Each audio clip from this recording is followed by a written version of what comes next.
Hey, bonjour tout le monde, j'espère que vous allez bien, je suis Xavier alias Xavki, nouvelle vidéo dédiée à notre infrastructure cloud déployée sur le cloud public d'Infomaniac. Aujourd'hui on poursuit sur Trafic. Lors de la vidéo précédente on a fait une brève introduction à Trafic.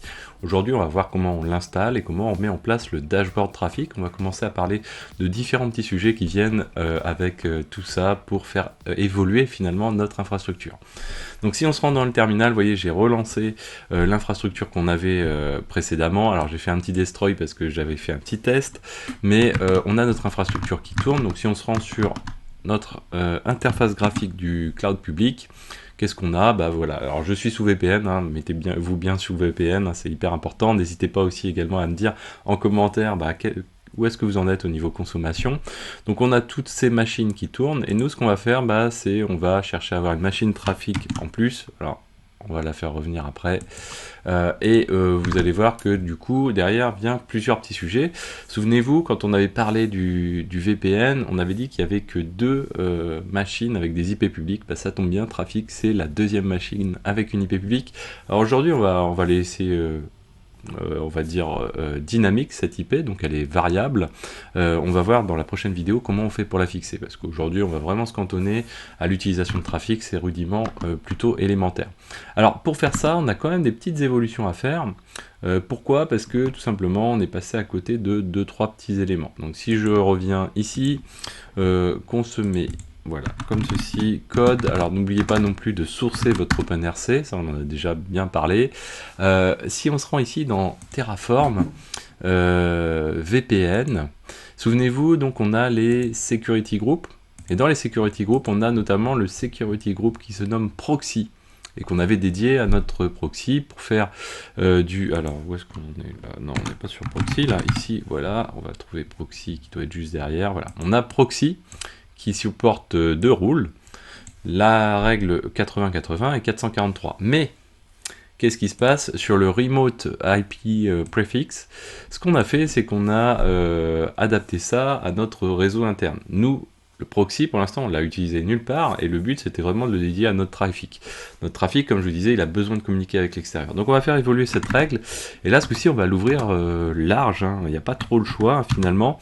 Alors ce que vous pouvez faire, vous, dans votre coin, si vous voulez être un petit peu, entre guillemets, tranquille, c'est que vous pouvez vérifier si vous avez une IP fixe sur votre box internet, par exemple, ce qui n'est pas le cas pour pas mal quand même de fournisseurs d'accès, mais même si elle n'est pas fixe, c'est pas dramatique non plus, ça vous obligera à la mettre à jour le jour où c'est nécessaire, mais vérifiez, vous allez sur votre navigateur préféré, vous tapez Get My IP ou ce genre de choses, et vous allez pouvoir récupérer assez facilement votre IP.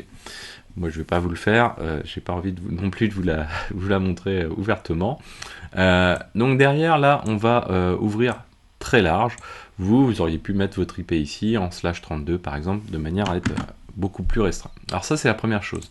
La deuxième chose qu'il va nous falloir avoir, bah, il va falloir avoir une instance dédiée à Trafic. Alors pour avoir une instance dédiée à Trafic, ce qu'on va faire c'est que, alors je vais sortir de ce truc là, voilà, on va se mettre comme ceci.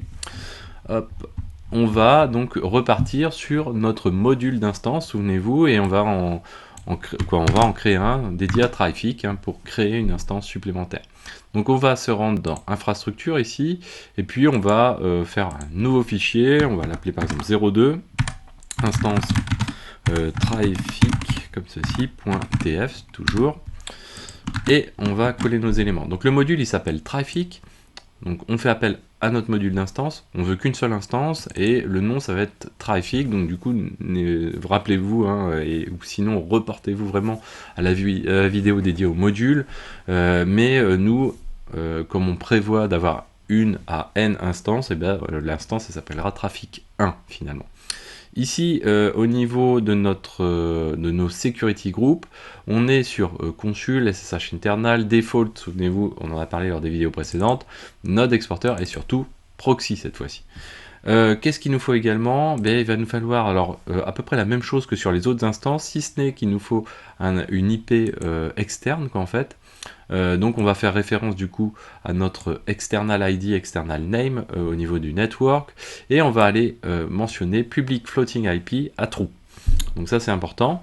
Derrière, on va commencer à préparer le terrain avec les métadatas en disant que voilà, nous, notre app ici va s'appeler Proxy. Alors on pourrait l'appeler Trafic, peu importe, hein, ça ne change pas grand chose. Par contre, ce qui est important, c'est de vraiment distinguer cette machine par rapport à toutes les autres machines. Une fois qu'on a fait ça, on est pas mal pour la partie instanciation au niveau du Terraform. Donc on va se mettre dans notre Terraform, ici, infrastructure. Si je fais Terraform plan, voilà, comme ceci. Alors, qu'est-ce qu'il va nous proposer? Tadam, surprise. Et bien, du coup, il nous propose une footing IP qu'il va trouver, qu'il va découvrir sur le moment. Il va nous créer un compute également. Il va également nous faire l'association des deux. Donc de l'instance du compute avec cette IP publique, et puis également il va jouer le Ansible qui va avec. Donc là on a besoin de jouer le Ansible parce que derrière on va avoir besoin de créer toute la stack, toute l'installation initiale, hein. C'est une nouvelle machine, donc on a besoin d'appliquer notre rôle de base, notre rôle dédié au Consul Agent, etc. Donc on va faire un Terraform apply, comme ceci, et on va dire yes. Alors, hop, voilà, ça va arriver. Yes, voilà, donc là c'est parti pour une installation. Rappelez-vous, attention, lors de la vidéo précédente, je ne sais pas ce que vous avez fait, mais vous avez peut-être commenté ces lignes-là, décommentez-les avant, sinon vous faites CTRL-C et vous revenez dessus pour les décommenter, parce qu'on a vraiment besoin de jouer la partie consul, etc., pour pouvoir accéder plus facilement à la machine, plutôt que d'y accéder par l'IP, donc la faire vraiment rentrer dans son futur moule, hein, finalement. Alors là, comme je vous disais, l'IP, nous pour l'instant, elle est flottante, vraiment, quoi. Et elle est en plus dynamique. Donc du coup, ça veut dire que si jamais on recrée la machine, on va avoir une IP différente. Donc ça, c'est pas terrible pour un proxy, parce que derrière, on va chercher à faire du DNS. On verra ça dans la prochaine vidéo. Je vous suggérerai deux éléments. Déjà, je vous en parle tout de suite. Soit faire comme moi et de payer un DNS chez Infomaniac pour être tranquille. Alors ça coûte pas très cher, hein. Ça coûte, je crois que c'est les moins cher, ça doit être 4-5 € à l'année. À vous de voir. Ou sinon, je vous proposerai une alternative à cette méthode, mais qui ne sera pas forcément super intéressante parce que vous ne ferez pas du vrai TLS pour le coup derrière. Mais ça vous permettra, si vous ne voulez pas débourser les 5 € qui vont avec, ça vous permettra quand même de faire à peu près les choses de manière similaire et de tester les choses. Voilà, vous n'aurez juste pas le TLS, ça sera un petit peu moins safe, mais ça restera quelque chose qui vous permettra quand même de réaliser tous les cas d'usage classiques qu'on va faire derrière tout ça. Donc là, il est en train de faire son installation. Pas encore, l'installation là c'est du cluster consul, donc là pour l'instant tout ça c'est déjà installé, il repasse sur les fameux snapshots, sur les fameux backups restiques. On va le laisser dérouler tranquillement. Aujourd'hui on va pas faire l'installation de trafic, hein. Le but c'est vraiment de s'imprégner du fonctionnement de trafic. On avait vu lors de la vidéo précédente, alors si j'arrive à rouvrir, voilà, on va faire un Excalibro pour visualiser ce qui va se passer. Hop, ça c'est autre chose, voilà. Donc là, nous, ce qu'on va faire, c'est qu'on va aujourd'hui installer le entry point, mais qui ne sont pas dédiés cette fois-ci à nos applicatifs, donc c'est-à-dire pas le 80-443, mais les entry points qui sont dédiés au dashboard et aux métriques. Donc là, il y a deux, finalement, ports qui vont être concernés dans ces entry points. Ça va être le port 8080 pour le dashboard et l'API de Trafic lui-même, et puis le port 9200 des métriques spécifiques dédiées à Trafic. Alors les métriques, ça tombe bien, parce que c'est des métriques au format OpenMetrics pour Prometheus. Donc nous, on utilise Vectorametrics, mais on le sait très bien, c'est exactement la même chose finalement dans la manière de collecter les métriques. Donc du coup, on pourra les récupérer assez facilement pour l'intégrer dans notre chaîne de collecte des métriques. Ensuite, aujourd'hui, on va mettre en place juste un routeur et ses middleware, donc le routeur qui va permettre de récupérer ce flux entrant dédié à l'API et au dashboard, et de faire en sorte de faire un petit traitement derrière. Par exemple, on va faire un HTTPSWD dessus, donc c'est-à-dire sécuriser avec du basic auth notre route en question, de manière à ce qu'on ait un login et un mot de passe obligatoire de saisie.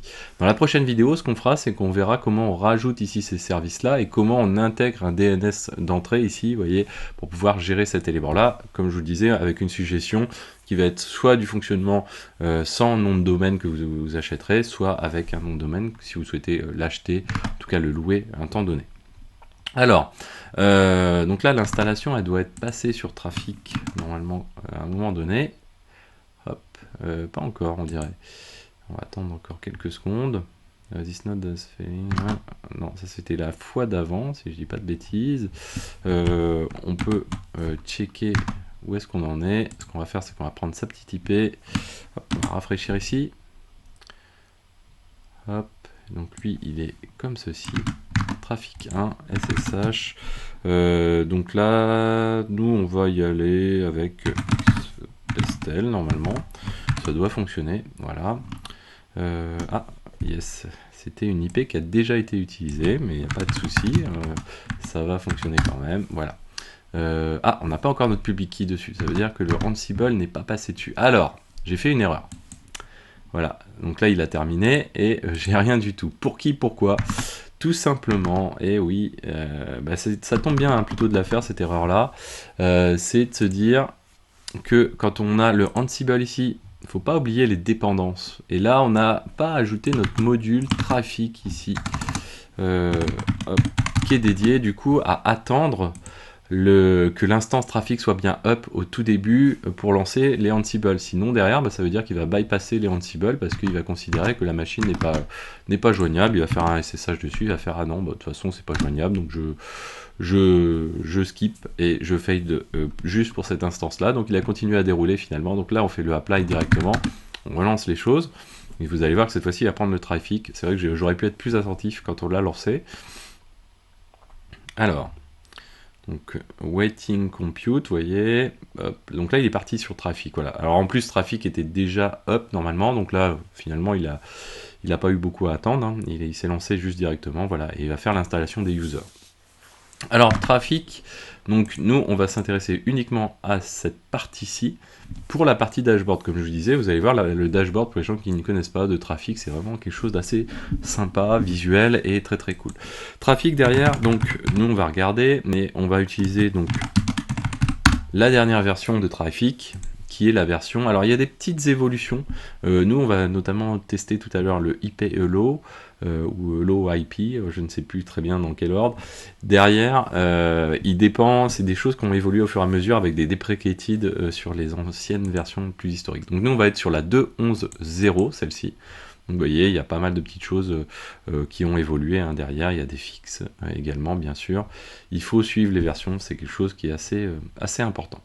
Donc là, on va attendre juste que la machine arrive. Normalement, ça va aller assez vite. Donc là, il fait sa petite installation de RK Hunter et Clamav. Hop. Donc là, c'est une des choses qui dure le plus longtemps. Derrière, comment ça va se passer, du coup, avec tout ça?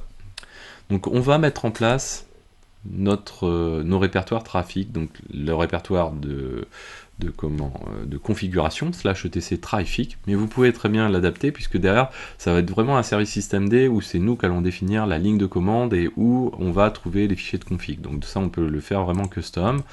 Et puis on va créer également un répertoire pour stocker les logs. Alors il y a deux types de logs sur trafic.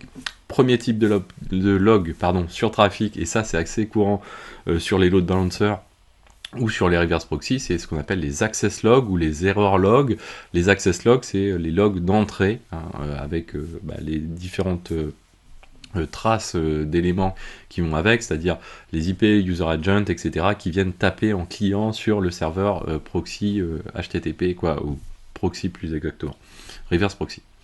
Error log, c'est pour les logs d'erreur spécifiquement, et puis à côté on va retrouver les logs de trafic lui-même spécifiquement. Donc là on va avoir un log dédié à trafic également. Ensuite ce qu'on va faire, c'est qu'on va télécharger trafic, on va l'extraire de son tar gz et on va le déplacer dans USR local bin pour l'avoir dans notre base et on va le rendre exécutable.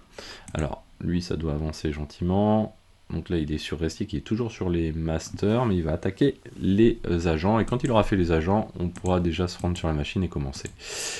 Ensuite, donc du coup, on va configurer notre trafic avec le format TOML. Je me suis dit, bon, ce serait plutôt pas mal de rester en YAML, parce qu'on a quand même beaucoup de choses sur notre infrastructure qui est en YAML. L'idée ce serait pour être homogène de partir sur du YAML. Là on va partir sur du TOML. Alors le TOML c'est une représentation, si vous prenez la représentation du YAML en mode arborescent, Et bien ça reprend ce concept-là, sauf que derrière, on va avoir les choses entre crochets, et pour représenter l'arborescence, on va passer des points et des éléments dans les crochets en question. Donc là, les premières lignes, c'est parmi les plus simples, hein, en tout cas dans la manière dont c'est mentionné. L'endroit où vont se situer les logs de trafic lui-même, l'endroit où vont se situer les access logs également de trafic, et le format. Alors nous, on va mettre du format JSON. Pourquoi? Parce que derrière, on va utiliser Fluentbit plus tard pour envoyer ces logs-là dans Loki. On ne s'est pas encore occupé de cette partie-là, mais on s'en occupera. Donc ça, voilà, on va partir sur ça. Ensuite, on va faire le file watch-through. Ça va te permettre de faire une relecture en mode dynamique des configurations par trafic lui-même. Et puis également, du coup, on va activer l'API pour avoir le dashboard et l'API qui est utilisée par ce dashboard pour fournir les éléments de trafic. Nous, on va la mettre en mode secure, pas insecure, et on active donc le dashboard qui va avec. Alors, là, du coup, on a retrouvé voilà, notre trafic 1 qui est up, parfait. On va se connecter dessus, du coup, on va aller directement sur ssh traffic1.node.consul. Ça, normalement, voilà. Donc là, on est arrivé dessus, hein, vous voyez. On va se mettre route, parce que nous, vraiment, notre but, c'est juste de faire une répétition générale avant de faire finalement du Ansible dessus, quoi. Voilà. Donc là, on est route, et on va pouvoir lancer nos commandes et se lancer dans l'installation. Donc lui, on va le laisser finir sa popote, mais on s'en fiche un petit peu de ce qui lui reste à faire. Donc on va créer nos fameux répertoires, première chose. Hop, donc du coup, hop, voilà. Donc on a créé nos deux répertoires. Maintenant, on va télécharger ici la version 2.11.0 de Traffic. Hop, c'est parti. Donc c'est extrêmement léger, c'est du Go, donc c'est très très rapide, 38 mégas, vous voyez, donc c'est vraiment light et c'est vraiment très agréable. Et derrière, du coup, on va extraire les éléments du tar.gz. Donc du coup, on va se retrouver avec un binaire trafic qu'on retrouve ici. Bah, on va aller le déplacer dans le pass et on va le rendre exécutable. Donc ça, c'est pas compliqué pour un sou. Toc, voilà. Donc là, maintenant, si je fais trafic, voilà, on doit pouvoir faire un -version, j'imagine, ou -version peut-être. Même pas. -v peut-être. Enfin bon, c'est pas grave, hein, c'était pas vraiment le but. Alors, il doit avoir un mode version. Voilà, je ne sais pas où il est. Vous voyez qu'il y a quand même masse d'éléments, c'est pas grave. Je pense qu'en plus, on le retrouve dans les logs à côté. Alors maintenant, on va s'intéresser donc à cette fameuse configuration. On va avoir deux fichiers différents, le fichier dynamique et le fichier de base de trafic. Et vous allez voir, quand on va faire le Ansible, c'est bien le fichier de base de trafic qui va être très important, parce que derrière, on va avoir pas mal d'éléments qui vont être finalement reconfigurés par consul. Mais ça, on le verra plus tard, en mode dynamique. Donc, on va se mettre dans /etc traffic, vim traffic.toml, là, donc attention, hein, c'est quelque chose qu'on peut oublier, on partirait sur du YAML, on se dit tiens ça y ressemble et on s'en aperçoit pas trop, et c'est après qu'on va se rendre compte que finalement c'était pas le bon format. Ensuite, donc notre fameux file watch-through et également API dashboard insecure. Et une fois ça, du coup, on va créer nos fameux entry points, donc que l'on avait sur notre hop là, je l'ai mis n'importe où, que l'on avait sur notre point d'entrée qu'on retrouve sur le Excalibro ici, donc notre entry point. Donc nous on en a deux. Le premier c'est celui-ci, hein, donc vous voyez, il faut bien voir les blocs. On est dans entry points avec un S, donc ça veut dire qu'il peut potentiellement y en avoir plusieurs. La sous-entrée en dessous, vous voyez, c'est entry points. .api, c'est un peu comme si on avait fait un sous-niveau en YAML finalement, et on lui dit que l'adresse de celui-ci c'est le 8080 sur toutes les interfaces, parce qu'on aurait pu préciser ici spécifiquement les interfaces, mais vous allez voir que nous la sécurité on va la jouer un petit peu autrement. Derrière on peut lui passer le protocole proxy, ça n'a pas d'intérêt, non. Ça n'a pas d'intérêt dans notre cas de figure. Et ensuite, on passe le entry point.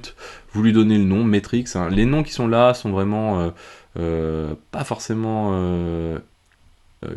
standard. Hein. Là, c'est plutôt parlant en le faisant comme ça. Ce serait dommage de les changer peut-être. Mais voilà, il pourrait s'appeler Titi Toto. Ce qui compte, c'est que le routeur derrière, surtout, aille bien taper sur ce qu'il faut. autre élément derrière, donc du coup on a nos deux entry points, mais là il va falloir dire comment trafic on va te mettre à jour. Donc il va falloir lui déclarer un ou des providers. Attention, il peut y en avoir plusieurs. Nous, il y en aura plusieurs. Donc là, on a un provider de type file. Ça veut dire que, suivant ce provider-là, comme je vous disais dans la vidéo précédente, c'est un provider, le but c'est de fournir des informations à trafic. Et bien là, on lui dit, écoute, tu vas avoir un provider de type file qui est, ça va être les fichiers qui sont dans /etc trafic. Et on lui dit, tu fais un watch through dessus, c'est-à-dire tu vas être capable de vérifier le contenu de ces éléments-là. On pourrait rajouter d'autres providers, un Docker, etc. Nous, en l'occurrence, on n'a que celui-ci pour le moment, et vous allez voir qu'après, les autres, ça va être plus... oui, on en aura un sur Consul, hein, bien sûr. Ensuite, on s'intéresse aux métriques. Donc, sur les métriques, on dit, voilà, métriques. Et là, alors, il y a quand même plusieurs manières de collecter des métriques avec Trafic. Nous, on veut le type Prometheus parce que on utilise Vectoria Metrics et on sait que c'est exactement la même chose. Alors derrière, pour son fonctionnement, on va lui dire, écoute, ça correspond à l'entry point qui s'appelle Metrics, c'est-à-dire celui qu'on a fixé au-dessus. Donc si vous aviez changé le nom, ici, adaptez-le. Le fonctionnement par bucket, là, c'est la manière dont vont être découpées les métriques en question. On en a parlé, si je dis pas de bêtises, oui, dans le format, la vidéo sur le format OpenMetrics. Ça va permettre de retrouver les summaries et histogrammes qui correspondent pour les métriques. Ensuite, on va dire, écoute, tu rajoutes dans les métriques les entry points, les labels donc des métriques avec le nom du entry point dedans, le router label également et le service label également. Avec ça, on a fait la partie statique, on va dire, de la configuration. Donc à côté, ce qu'on va faire, on va éditer aussi un dynamic.toml. Donc vous le nommez comme vous voulez, hein, c'est pas imposé. Et nous, ce qu'on va faire, on va y déclarer, vous voyez, pardon, le protocole. Donc on pourrait avoir du HTTP, du TCP, de l'UDP. Là, on va lui dire, écoute, là, on a du HTTP à gérer et on va déclarer des routeurs pour ce HTTP. En l'occurrence, on va avoir un routeur que nous, on va nommer API. Voilà. Et ce routeur qui fait référence à API, qui s'appelle API, fait référence à notre entry point qui était juste à côté, qu'on a vu tout à l'heure, qu'on a appelé API. Donc si vous l'avez appelé Toto, mettez Toto à cet endroit-là, c'est ce qui permet de faire la jointure entre les deux. L'autre élément qui est très important, c'est qu'on va lui dire, écoute, nous on a une rule déjà qu'on veut appliquer. C'est-à-dire que le entry point API va renvoyer vers notre service qui s'appelle API. Alors là, on est sur un service built-in, on va dire, qui est intégré à Trafic. On verra dans la prochaine vidéo comment on fait un service, mais vraiment dédié à nous, quoi. Là, le service API @internal, c'est vraiment quelque chose qui ne peut pas changer et qui permet de dire à Trafic, écoute, les back-ends de ce truc-là, c'est l'API et le dashboard, finalement. Et donc, pour tracer cette route, finalement, parce qu'il faut bien qu'on arrive à distinguer cette route-là d'éventuellement d'autres choses qui vont passer par les mêmes entry point 8080 par exemple, eh bien on va dire, écoute, tu vas avoir un pass préfixe sur /API, donc tu vas être en mesure de répondre sur /API et /dashboard. Et là, on va lui dire, écoute, moi, je veux utiliser des middleware. Donc là, comme je vous l'ai dit, les middleware, c'est des fonctions un peu plus avancées qui vont permettre de retravailler les requêtes en entrée ou en sortie, les résultats de requêtes potentiellement. Et là, nous, ce qu'on va faire, c'est qu'on va on va déclarer plusieurs middleware. Voilà, ça va nous permettre de faire des petits tests au passage. Hop, comme ceci. Donc là, vous voyez, hein, c'est des middleware qui sont typés en fonction du protocole HTTP. Là, pour le coup, si on était sur TCP, on n'aurait pas les mêmes middleware, on les déclarerait avec un TCP point, etc. Donc là, on est sur middlewares avec un S, ça veut dire qu'on va en déclarer d'autres. Et là, on en déclare un. Donc là, ce qu'il faut lire, c'est HTTP middlewares, ok. Ensuite, un nom, et là, ça peut être tititoto, ce que vous voulez, mais va falloir faire la jointure juste ici avec la liste qui est au-dessus. Et là, c'est le type de middleware en question. En tout cas, c'est le middleware en question, la fonction du middleware, on va dire, en question. Donc, c'est le basic auth qu'on veut utiliser dans ce cas de figure-là. Et le middleware basic auth, lui, ce qu'il prend, c'est users, et il est capable de prendre une liste d'utilisateurs qu'on va créer, donc Xavki, donc le nom de l'utilisateur, 2 points, et le hash du password. Alors le hash du password, si vous voulez le régénérer, je vous l'ai mis dans la description normalement, je sais plus où, voilà. Et on peut utiliser par exemple UpH2 utils, et htpasswd permet de le générer tranquillement. Vous avez plein d'autres manières de le générer également. Donc ça c'est le premier middleware, celui-ci il s'appelle Auth et je l'ai déjà déclaré. Vous voyez, on l'utilise, là il est associé à notre routeur va utiliser celui-ci. On pourrait avoir plusieurs routeurs et qui vont utiliser le même le même middleware en question par exemple. On a un autre middleware qu'on déclare pour l'instant, mais qu'on va utiliser après, vous allez voir l'effet. C'est HTTP middleware hello IP, donc ça c'est son nom, on aurait pu l'appeler Titi Toto, ce qu'on veut, et IP hello list. Donc là c'est cette fonction de middleware qui permet cette fois-ci de limiter les IP qui ont le droit, donc c'est du whitelisting d'IP finalement, à l'échelle, au niveau des routeurs. Donc chaque routeur qui va intégrer cette route-là va limiter l'accès à cette route à 127.0.1 et 10.0.1.0/24. Ça tombe bien, c'est notre réseau interne. Et notre dashboard, vous imaginez bien qu'on ne veut pas qu'il aille se promener tout nu sur le web. Ça serait quand même pas tip top pour la sécurité, donc le dashboard Traffic. Derrière, on a gzip compress, si on veut rajouter du gzip par exemple, de la compression, donc on utilisera le nom, la Titi Toto, ce qu'on veut, mais nous c'est gzip. Pour l'instant, on n'active pas le IP, hello IP, on le fera après, de manière à ce que je vous montre exactement, qu'on voit exactement l'effet que ça a, Alors là, avec ça, on est pas mal normalement. Donc ce qu'on va faire, c'est qu'on va, on va lancer Traffic. Alors je retrouve juste ma commande, voilà, ici, hop. Donc on prend la ligne de commande Traffic, -config file égale, et le fichier d'entrée de configuration de trafic, puisque les fichiers de provider, c'est Traffic lui-même qui va les découvrir. Donc là, on va lancer comme ceci. Hop. Alors ce qu'on peut faire, c'est ouvrir un deuxième à côté. SSH traffic xpestel@doc sudo-s mon password. Ok. Et là, ce qu'on peut faire, c'est tail-f /var log traffic.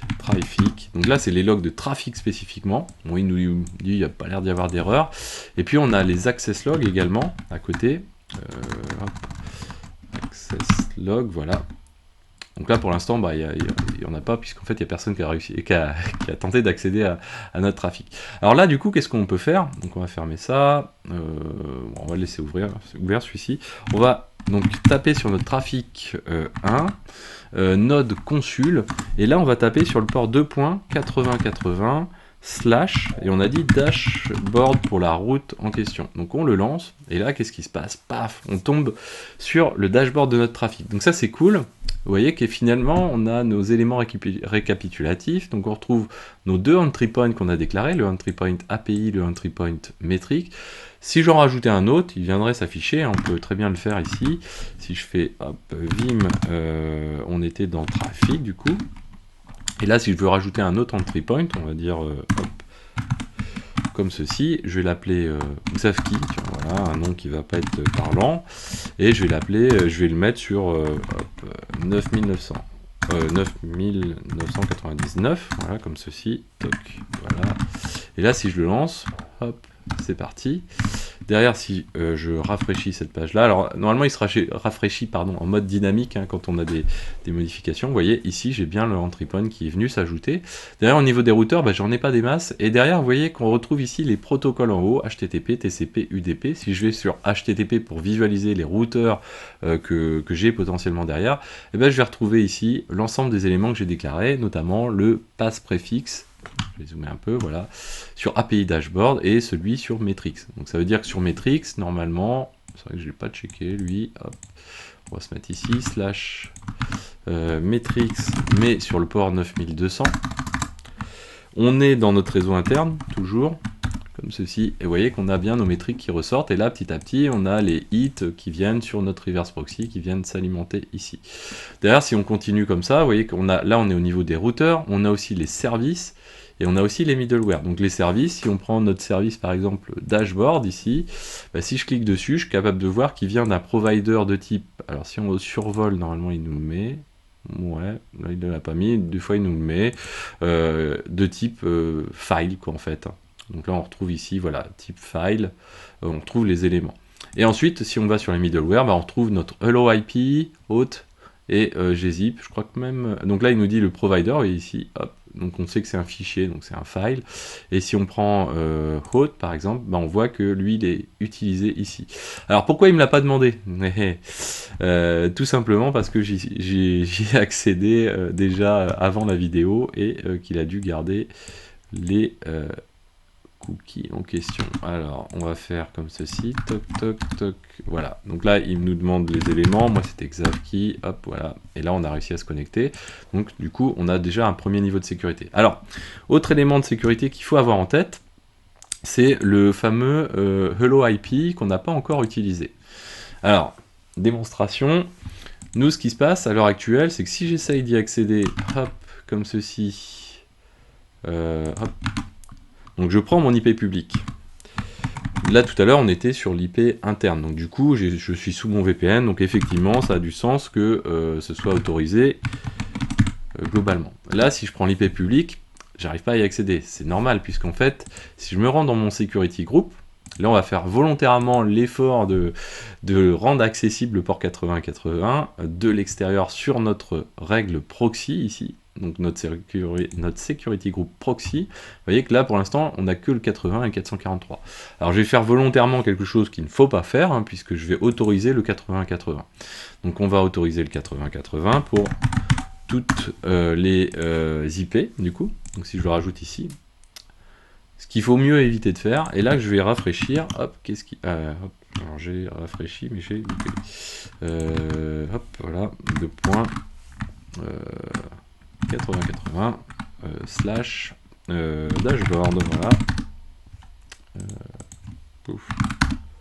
Normalement on devrait le retrouver, j'ai dû louper un truc. 404, c'est pas... dashboard.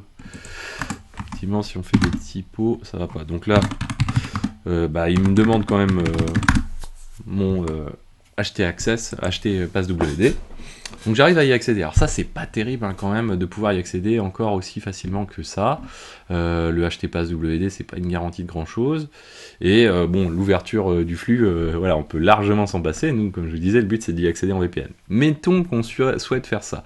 Là, c'est le moment où notre règle peut devenir assez intéressante, cette fameuse règle de... alors je coupe à chaque fois, du coup il rafraîchira pas. Quoi. Je vous ferai pas le watch through, mais c'est pas grave. Hop. Là, si on se met sur dynamique ici, on va utiliser hello IP, vous voyez, qui est ici. Donc du coup, on va venir se rajouter le middleware ici, hello IP. Hein, il aurait pu s'appeler n'importe comment, mais il utilise IP hello list, donc du coup, uniquement les IP internes. Et on va utiliser aussi le gzip à côté. Bon, lui, on va pas le checker pour l'effort, mais voilà. Juste pour dire qu'on peut en montrer plusieurs. Voilà, donc là, c'est parti. Et avec ça, du coup, alors là, vous voyez, hein, maintenant ça rentre à côté. En plus, le dashboard, ce qu'il a, c'est qu'il a un système de rafraîchissement automatique, donc ça fait forcément des hits qui rentrent quoi qu'il arrive. Donc là, j'ai mis en place le whitelisting. Donc si je rafraîchis, ici, là, je suis sur l'IP interne, puisque je passe par consul, c'est forcément l'IP interne. Un consul, lui, il connaît que l'IP interne de trafic. Et voilà, ici, il connaît que l'IP interne de trafic, donc du coup, je passe bien par l'IP interne. Si je passe par l'IP externe, désormais, qu'est-ce qui se passe? Je me prends ici Forbidden, du coup. Donc pas moyen de passer dessus. D'ailleurs, on doit le retrouver normalement quelque part ici. Ça doit être lui. Normalement, je vais vous montrer spécifiquement. Est-ce que c'est bien celui-ci? Non, c'était pas celui-ci, je pense pas. Bon. Bah zut alors. Le entry point API, ouais, ça doit être ça normalement. Bon. Bon, bah c'est pas grave. Bon, de toute façon, on creusera encore. Voilà, on a un downstream de 403, hein, donc c'est le code HTTP 403 normalement sur le dashboard. Voilà, donc on a bien un refus sur le dashboard. Normalement, il a dû nous faire le refus aussi sur l'API. Là, il met 404. Je ne sais pas pourquoi. Bizarre. Ok. Donc là, du coup, vous voyez, ça fonctionne plutôt comme on le souhaite. Là on a des 200, mais là parce qu'on était passé par la patte interne du coup, donc c'est assez normal.